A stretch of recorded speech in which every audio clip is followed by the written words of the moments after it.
Haleluya. Haleluya. Haleluya. Haleluya. Haleluya. Haleluya. Haleluya. Haleluya. Sabda Allah itu hidup dan penuh daya, menguji segala pikiran dan maksud hati. Haleluya. Haleluya. Haleluya. Haleluya. Haleluya. Haleluya. Haleluya. Tuhan bersamamu dan bersama. Bersama rohmu. Inilah Injil suci menurut Lukas. Dimuliakanlah Tuhan. Muliakanlah Tuhan. Pada suatu ketika selesai mengajar, Yesus diundang seorang Farisi untuk makan di rumahnya. Maka masuklah Yesus ke rumah itu, lalu duduk makan.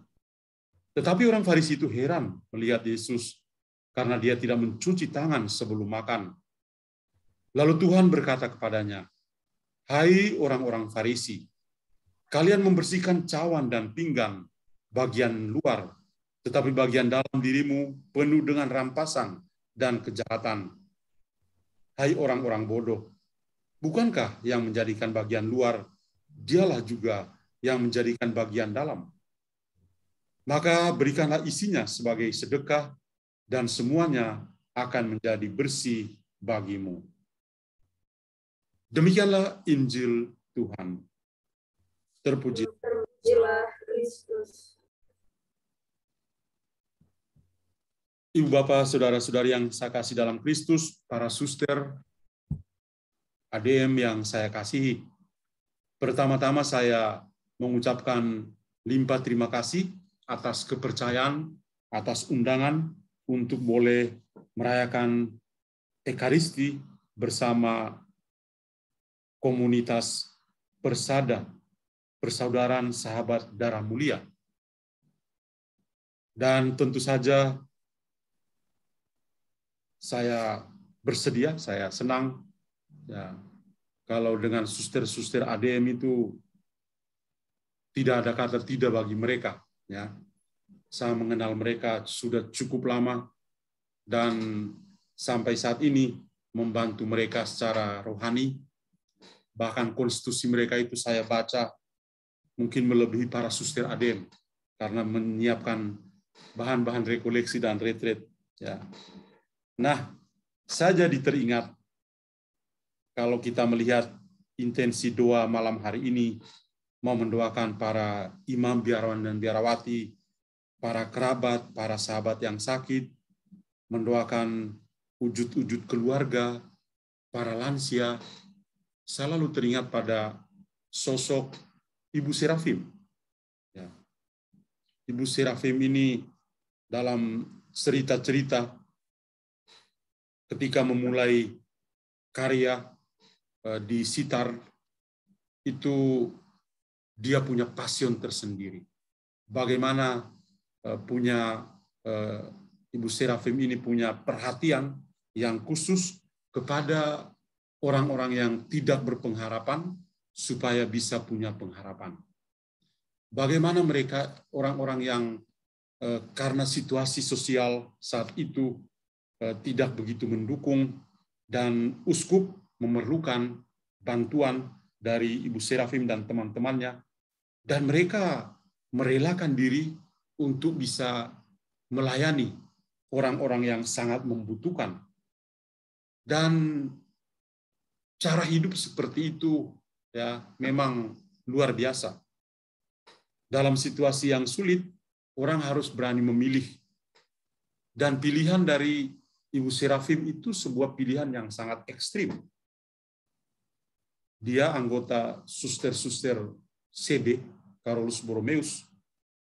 Tetapi ketika dalam suatu pilihan yang ekstrim, dia berani untuk membaktikan diri di dalam satu komunitas yang lain, satu komunitas yang dibentuk, dan itulah yang menjadi cikal bakal para suster ADM yang dikenal sebagai para rasul darah mulia dan mengabdikan diri secara istimewa untuk orang-orang yang saya katakan tadi yang tidak punya harapan supaya bisa punya pengharapan.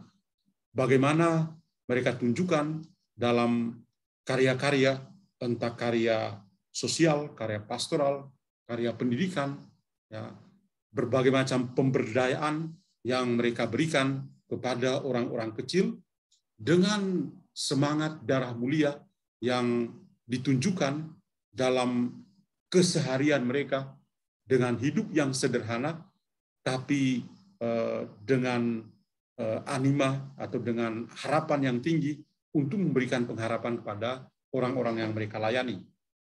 Jadi saya melihat bahwa ya intensi doa kita pada malam hari ini benar-benar ya tidak hanya menjadi milik dari Persada, tapi bahwa spiritualitas yang sedang dikembangkan, yang sedang dihidupi atau dihayati itu ya berkat ya pertolongan atau inspirasi yang bagus dari para penerus Ibu Serafim, yaitu para suster ADM. Pada hari ini kita mendengar bacaan-bacaan kitab suci yang juga sangat inspiratif dan membantu kita dalam perayaan Ekaristi ini untuk mendoakan intensi-intensi pada malam hari ini. Tuhan Yesus suatu saat diundang oleh seorang Farisi. Setelah dia mendengar Yesus memberikan pengajaran yang luar biasa.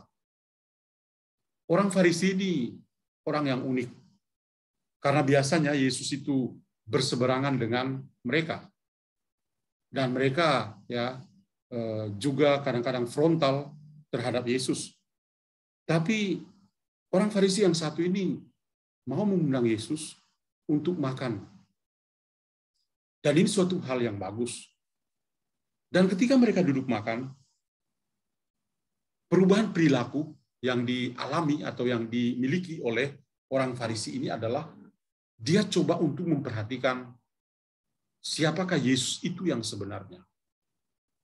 Kalau dalam kata dan karya dia begitu luar biasa, apakah Yesus itu masih berpegang teguh pada adat istiadat atau pada hukum-hukum yang berlaku bagi seorang Yahudi? Tapi yang dia amati adalah ternyata Yesus makan tanpa mencuci tangan. Dan ini menjadi kesempatan bagi dia untuk berpikir yang bukan-bukan terhadap Yesus. Meskipun dia hanya sekedar berpikir, tetapi Yesus tahu hatinya. Maka Yesus lalu menegur orang Farisi yang mengundang dia untuk makan, juga bersama kolega-koleganya, dengan teguran yang sangat keras. Hai orang-orang Farisi, kalian membersihkan cawan dan pinggan bagian luar, tapi bagian dalam dirimu penuh dengan rampasan, penuh dengan kejahatan. Nah, ini luar biasa. Yesus sebagai orang yang diundang untuk makan, lalu di pihak dia bisa membaca ya pikiran dan gerak hati dari orang Farisi yang mengundang dia makan, dan di tempat yang sama juga dia berusaha untuk bisa mengubah ya mindset mereka supaya bisa menjadi lebih layak di hadiratnya. Nah, yang menarik perhatian ya adalah dua sosok ini.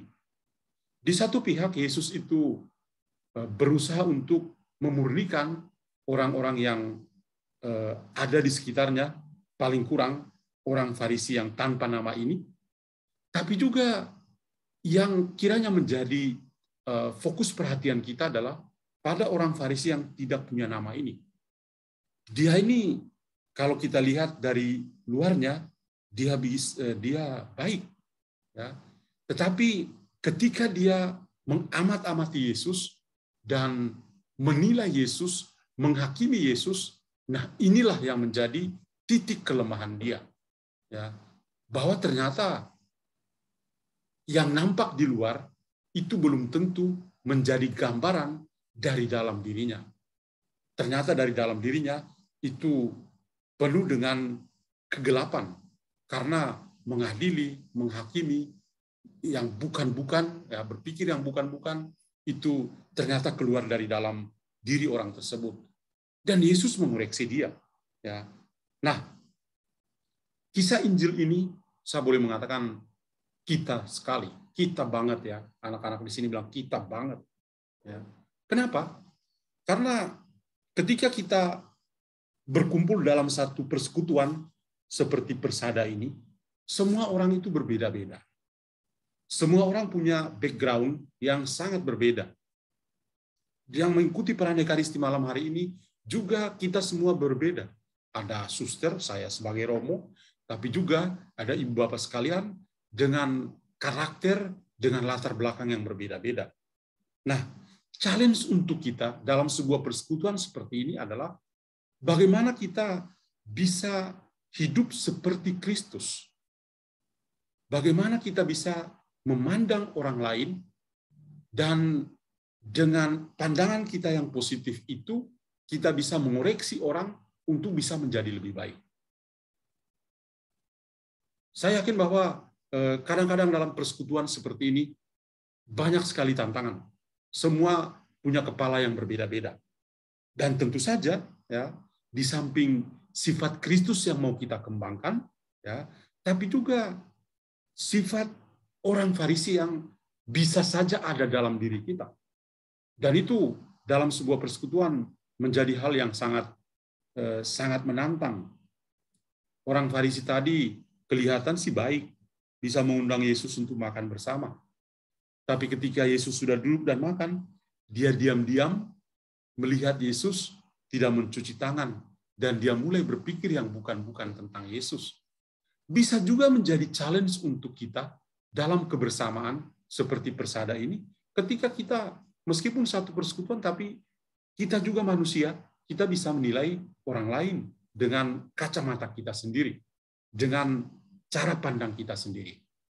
Maka hal positif yang sebetulnya Yesus mau tekankan kepada kita adalah bagaimana kita berusaha supaya selalu berpikir positif, selalu berjalan dalam jalan yang benar, apapun situasinya, siapapun yang ada di depan kita, apapun dia, yang terbaik adalah selalu melihat yang positif dalam diri orang tersebut dan berusaha untuk melupakan yang tidak baik atau yang tidak positif. Saya mengatakan ini sebagai sebuah challenge dalam persekutuan Persada seperti Persada, karena kadang-kadang tujuan dari sebuah persekutuan adalah kebaikan. Tapi sifat manusiawi kadang-kadang menjadi sangat menonjol. Dan kita akhirnya kehilangan arah. Yang Yesus kehendaki adalah sesuatu yang luhur, sesuatu yang murni, sesuatu yang suci. Tapi ketika sudah tercampur dengan pikiran yang sangat manusiawi, atau pikiran ala orang Farisi yang tanpa nama ini, lalu menjadi tantangan dan bisa memecah belah persekutuan. Ya. Ini poin yang pertama yang lahir dari bacaan Injil. Yang kedua, ya, refleksi yang kedua itu saya terinspirasi dari bacaan pertama. Ya, Santo Paulus itu punya visi yang sangat tajam. Ketika dia mewartakan Injil di Roma dalam situasi yang sebetulnya tidak baik sama sekali, dia orang yang terpenjara, tetapi dia masih berusaha untuk mengingatkan jemaat di Roma. Apa yang dia ingatkan pada mereka? Sekurang-kurangnya ada dua hal. Yang pertama adalah Injil itu sebagai kekuatan Allah yang menyelamatkan.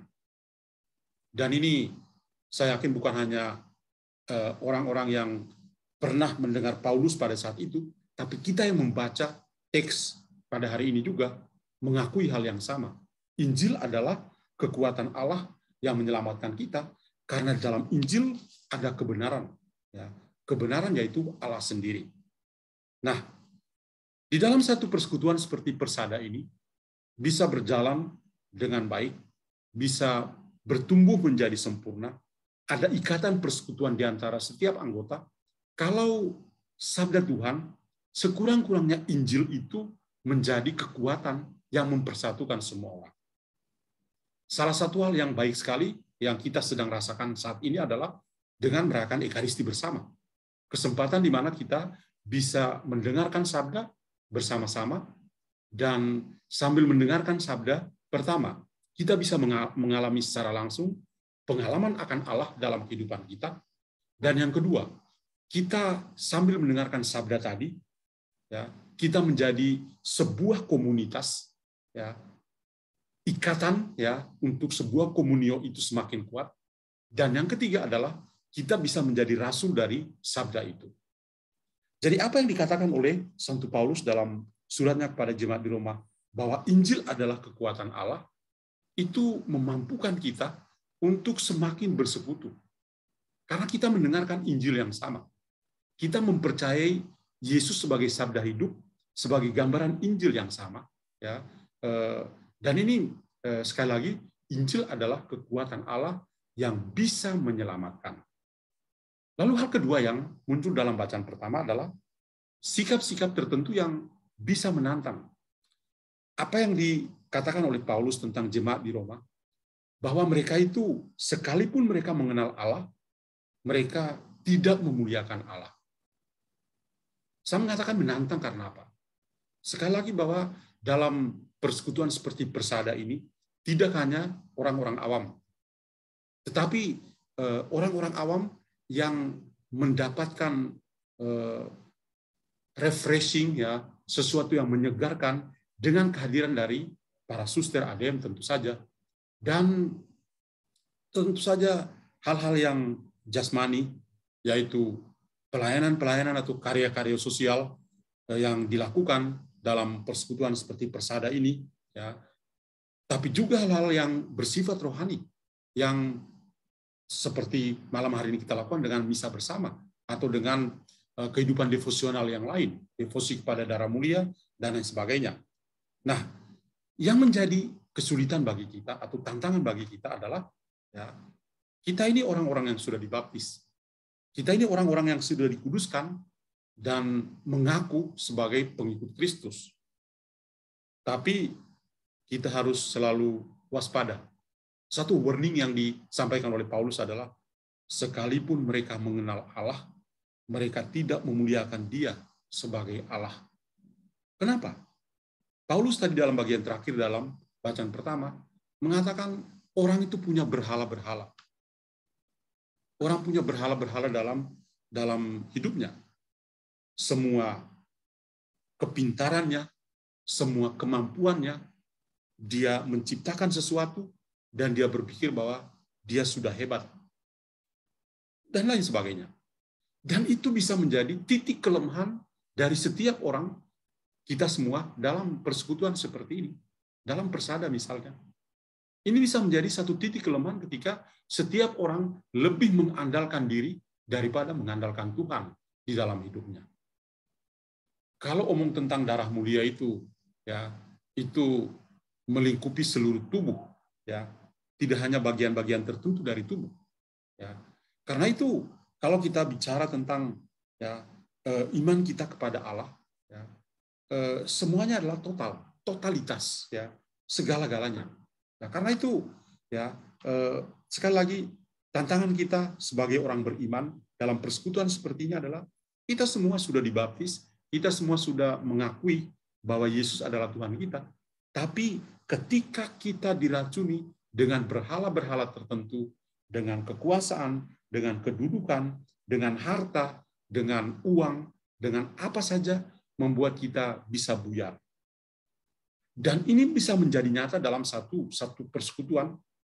Kalau dalam persekutuan itu orang sudah omong tentang uang, persekutuan itu lagi pincang, bisa bubar. Ya. Ketika dalam persekutuan itu orang sudah mulai berantem karena uang, bubarlah persekutuan seperti itu. Dan itu tentu menyedihkan. Ya. Para suster dan juga ibu bapak saudara sekalian, kerabat, ya, para suster ADM Persada yang saya kasihi, kita bersyukur kepada Tuhan. Bacaan-bacaan kitab suci yang kita dengar sore hari ini luar biasa. Sangat meneguhkan kita semua. Pertama, meneguhkan kita secara pribadi, untuk bertumbuh. Bertumbuh sebagai orang-orang yang punya hati yang murni dan punya pikiran yang selalu positif kepada siapa saja yang ada di sekitar kita atau pada sesuatu yang ada di sekitar kita. Sifat Farisi hendaklah kita tinggalkan, dan yang kita utamakan adalah sifat Yesus Kristus yang selalu berusaha untuk mengoreksi, untuk mengubah kiblat orang untuk menjadi lebih baik. Lalu yang kedua adalah kita semua juga dikuatkan untuk berpegang teguh pada Injil. Injil adalah Yesus Kristus sendiri yang menyelamatkan kita. Kiranya Injil ini ya menjadi kekuatan juga bagi Persada dalam hidup dan pelayanan. Dan yang ketiga, yang terakhir tadi adalah mari kita berusaha untuk melepaskan diri kita dari berhala-berhala, dari ilah-ilah atau dari dewa-dewi kita yang menghambat kita untuk bisa bertemu dengan Tuhan. Suster-suster ADM pasti mengingat satu istilah dalam hidup religius adalah sikap lepas bebas. Itu yang mau kita miliki supaya kita lebih dekat lagi pada Tuhan. Dengan demikian apa yang dikatakan Santo Paulus, sekalipun mereka mengenal Allah, mereka tidak memuliakan Dia sebagai Allah, itu bisa terhapus dan kita menjadi lebih dekat, lebih bersahabat lagi dengan Tuhan dan lebih ya mencintai Yesus sang sumber darah mulia dalam kehidupan kita. Tuhan memberkati kita semua. Amin.